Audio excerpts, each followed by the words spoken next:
raining again. What we're going to do, we're going to stay local today, yes. What we're going to do then, folks, is have a little nosy around Broughty Ferry in Dundee. We're going to look for some famous houses and sort of things, you know, just things pertaining to localness. My name is Jag Betty.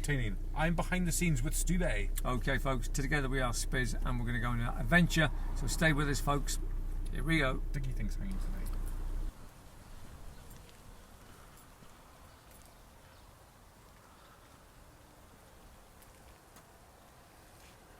Right, folks, well, behind me here is number 66 Seafield Road, where famous Chilean tennis star Anita Mercedes Lozana, she resided here, and she actually won the British Covered Court Championships in 1936 and also got to the Wimbledon quarter-finals in the same year, folks. That's where she lives. Unfortunately, she died in 1994 she died, so that's her house there, folks. Very famous. So here's a picture of what she looks like in her heyday. She's a very pretty girl. So she married a Scotsman and moved out of there, but as I said, she's now dead, unfortunately. But that's her house there, folks. That house right there. A Wimbledon connection here in Seafield Road. Now there's another sporting connection in Seafield Road, just down the road, so let's go and see who that could be. Right, folks, well, this is the house of Jim McLean. Now, Jim McLean was the famous manager of Dundee United, very famous manager indeed. He was probably the best manager Dundee United ever. He got him into the European Cup, which they got beat by Gothenburg on the away leg or something. So. But they were a very successful side. Paul Sturrock, Ralph Milne, Paul Hegarty, who's in the goal, McAlpine, they were all there, folks. And this hedge never used to be here. And what we used to do was come up here and we would see him mowing his lawn. And we would shout, "Dundee United are crap," at him or something, you know. So he would get rather annoyed and chase us away. So, yeah, this is his house just over there, folks. So we can get round the back of it. Yeah, that was his bungalow there. So he was never very happy when we came. Oh, it's a nice little area, this, but so that's his house just there, folks. Jim McLean. I've never actually been down here before. We'll go for a little see what's down here. Right, folks, next up then we have the house of Dudley D Watkins, who was the famous cartoonist of Wally and the Bruins. Right, so there we go, folks. The house behind me here, I think it's called Winsterley or something. Yeah, Winsterley. This is the house of Dudley D Watkins, the famous cartoonist who drew the iconic Scottish character Wally and also the Bruins. Here they are here. Now, if you're from another country, like if you're not from Scotland, then you won't really have a clue who Wally and the Bruins are, but they are really an iconic part of our childhood. We used to read them every Sunday in the Sunday Post, and also when the annuals came out. Bro used to love. That's the only thing Bro ever used to read was Wally and the Bruins. It really is a fantastic read. He's just a little rascal who goes around Glasgow annoying everybody, and he's got his mates Fat Bob and Wee Eck, Soapy Suitor, and PC. What was the PC called? What was him, Bro? PC Murdoch. PC Murdoch. That was it. So there we go, folks. Dudley D Watkins lived there. Excellent. I think his son actually took over and started drawing the cartoons. Yeah, but they just weren't quite as good. Bro, where are we? We're at the infamous Winnie Bray, now number 4 on the search engine for Strange Places in Scotland. It's number 4 on the search engine under Weird Streets or something. Yes, indeed. Right, well, there we go. There's Winnie Bray. Now, what we're here for, folks, is to look at this house here. Is that the one it is? I think it could be this one here, yes. This old house here. Now, what this house here is famous for, folks, is back in World War II. Now, they had to black out all their houses, all the windows, so it had to be blacked out. But this one person refused to do it for some reason. They just wouldn't want to do it. And they got fined £1 by the War Council or something for not doing it, putting lives in danger, actually. A stupid person refused to do the blacking out. So that one there, folks, is the infamous Blackout House. There it is. Amazing when you find out, isn't it? Right on Winnie Bray. Winnie Bray is so steep though. Look at it, steep. bro's trying to get up again. So there it is, folks. The Blackout House. Walking fast, walking fast, walking very fast. Walking fast, walking fast, walking very fast. Walking Is Broughty Ferry Castle with a lovely sky and Yeah. reflections in the water. I'm going to look for that. Very Right. good. Excellent. So this is Gillian Mason. Gillian Mason. Cute. Who is the photographer? Who is the photographer on? She does the Broughty Ferry calendar. She's got some photographs in the actual calendar, folks. So we're going to go and find one of these calendars. So what camera have you got there? So that looks very. So this Oh, one, it's the Canon. Oh yes. Canon, and used on auto. Auto, yeah. Can it be That's what we auto? find is the best. Thank you very much. Hang on. Well, yes, I do suggest you go and check out the Broughty Ferry calendar. Gillian Mason there, with her photography there. Excellent. Oh, very nice to meet you. Thank you. Yes. Yes. Yes. Yeah, yes, yes, yes.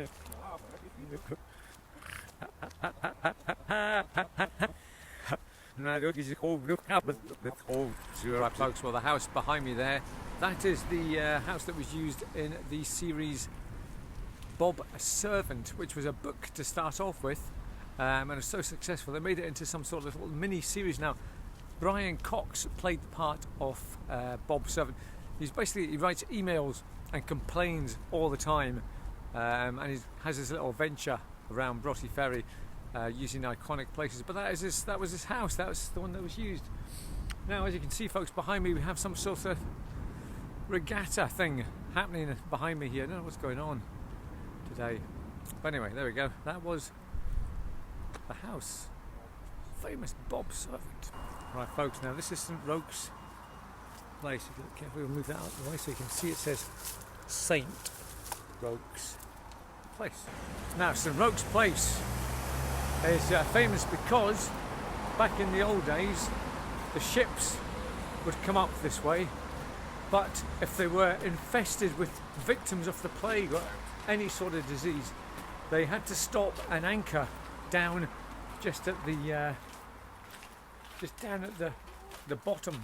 Hi, sorry. Down at the bottom here. So this is where they would. This is the place where they would look and overlook. Folks, that's the just down there was the place where they used to anchor the boats, because they weren't allowed to go any further with the plague victims, and they had to wait. The boats used to anchor themselves down there until they either recovered or died. The victims, yes. So it's right here, and you used to be able to walk way down there. And there's a well, seemingly, but I don't think it's there anymore. They used to have to walk and get their own water and stuff. So this little place, this little area here is quite a historic kind of place, just where the ships would come along, and yeah, they would have to come here and get vetted, basically.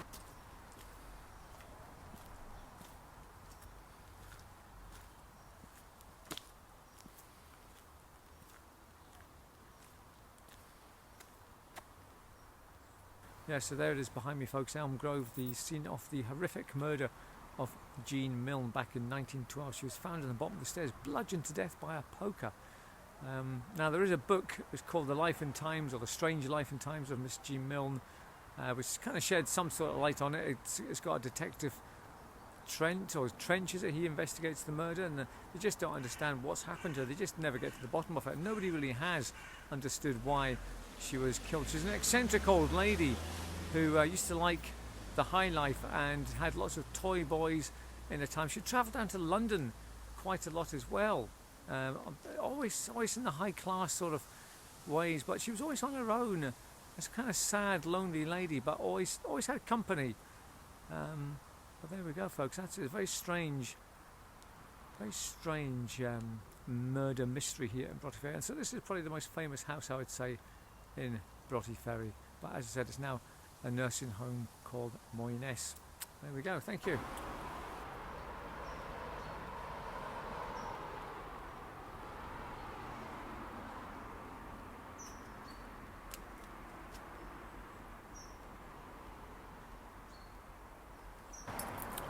Well, folks, behind me there we have number 2A. I'm not quite sure which one 2A is, but it's there where DC Thomson lived. Now, DC Thomson was the famous publishing empire in Dundee. David Cooper Thompson was his name, and they all do the Courier, the Beano, the Dandy, Fantastic Jackie, all these comics the famous comics, they were all printed by DC Thomson. They've got a massive printing works up in the Kingsway, but this is where he actually lived. DC Thomson's house, folks. Yes, there it is.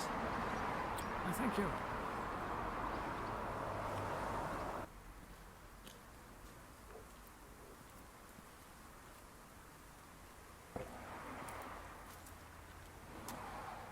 Sunnydale.